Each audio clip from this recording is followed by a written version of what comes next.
Good afternoon and welcome to the Midday News. I am Carrie Simpson. Here is what we have in the bulletin. Prime Minister Dr. Andrew Holness loses appeal against the Supreme Court ruling. St. Mary Police Division reports significant decline in murders. And later in sports, Jamaica looking to improve on its 8 medals on day 8 of the Commonwealth Games in Glasgow, Scotland. Thank you for joining us. Now the details. Prime Minister Dr. Andrew Holness has lost his appeal against the Supreme Court ruling, refusing to strike out portions of an affidavit filed by a senior Integrity Commission official. The affidavit, submitted by the Commission's former Director of Information and Complaints, Craig Beresford, forms part of the Prime Minister's legal challenge to the Commission's 2024 investigation report into his financial affairs. Dr. Holness had argued that sections of the affidavit were scandalous and sought to have them removed. Now, despite the setback, the Prime Minister previously succeeded in obtaining a court order requiring the Integrity Commission to disclose certain documents linked to its investigation as his substantive legal challenge continues. To other news, a man died from injuries he received after the vehicle he was driving crashed in Mandeville last evening.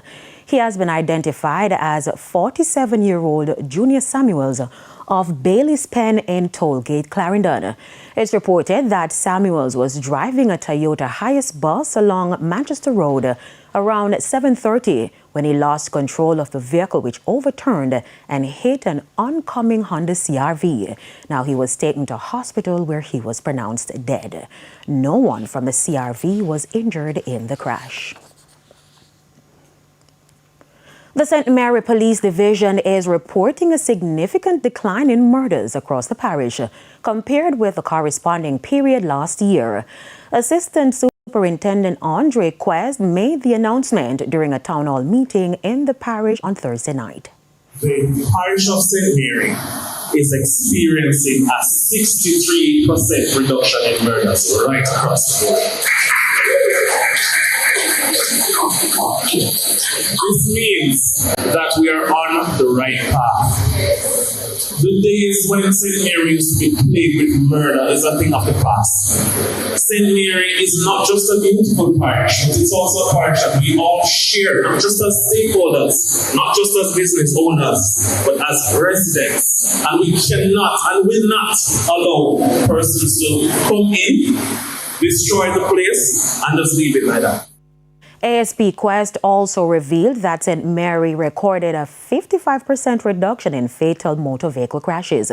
However, he stressed that more work is needed to further reduce the number of road fatalities. Persons who decide to test the limits of their vehicles on these roads, you will traverse these roads 10 times for the day, and the 11th time, something is different. How many times you're going there and as you almost reach a deep corner, you see a lot of stones in the road? How many times have you been on your way to Anata Bay and those deep corners out of nowhere you just find a lot of pebble and the stones and the dirt in the road?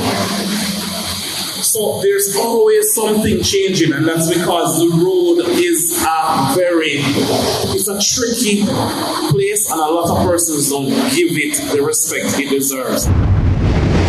A woman and a child were hospitalized Friday morning after the vehicle in which they were traveling crashed along the main road in the vicinity of Central Village and Ferry in St. Catherine. The driver of the minivan says he was traveling eastbound along the roadway at 9 a.m. when a passing motor vehicle swerved recklessly into his path. He said in an attempt to avoid the motor car, he swerved from the roadway and onto the embankment, after which the vehicle overturned. Now, his wife and daughter, who were in the minivan with him at the time, were injured. The crash caused a pileup of traffic in the area. Now, the police responded to the situation and rushed the injured to hospital and also took charge of directing traffic. A commitment to residents in parts of Kingston, St. Andrew and St. Catherine that as of May next year, the drought problems will be a thing of the past. The commitment comes as part of the country as part of the country battle a historic dry period. Details in this report. The drought is on, and residents are feeling the effects. Many, including those in the corporate area, are now looking to the state for a permanent fix to this seemingly annual problem. Water Minister Matthew Samuda says the $92 million Rio Cobre water treatment project is coming soon and will supply 15 million gallons of water daily to sections of Kingston and St. Andrew, as well as part of Portmore and Spanish Town. That 15 million gallons represents the shortfall that we have during times of drought with a little addition. So it gives additional capacity even for growth in population and commercial use along those corridors. The minister is confident that come next year, once this project is complete, the current problems will disappear. We're not just empathizing and sympathizing. We're actually investing in ending the problem. In your worst drought, you're short 12 million gallons demand versus supply. This will supply 15 million gallons. We don't expect to have the problem in May of next year going forward, certainly in the eastern belt of south of Jamaica. Until then, some Jamaicans will have to put up with reduced water supply, and tighter restrictions are also likely as some parishes get historically low levels of rainfall. The water minister was speaking with the media after a tour of the facility's worksite in Content, St. Catherine. We're happy with the progress of the Vinci-led construction team. NWC is eager for it to be completed to be able to pull the water that it needs for the corporate area, as I said, by end of next year, May.